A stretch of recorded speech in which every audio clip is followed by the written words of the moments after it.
श्रीलक्ष्मी श्रीमहालक्ष्मी क्षीरसागर कन्यका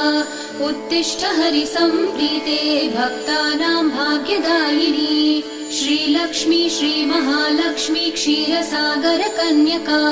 उत्तिष्ठ हरिसम्प्रीते भक्तानां भाग्यदायिनी उत्तिष्ठोत्तिष्ठ श्रीलक्ष्मी विष्णुवक्षस्थलालये उत्तिष्ठ करुणापूर्णे लोकानां शुभदायिनी उत्तिष्ठोत्तिष्ठ श्रीलक्ष्मी विष्णुवक्षस्थलालये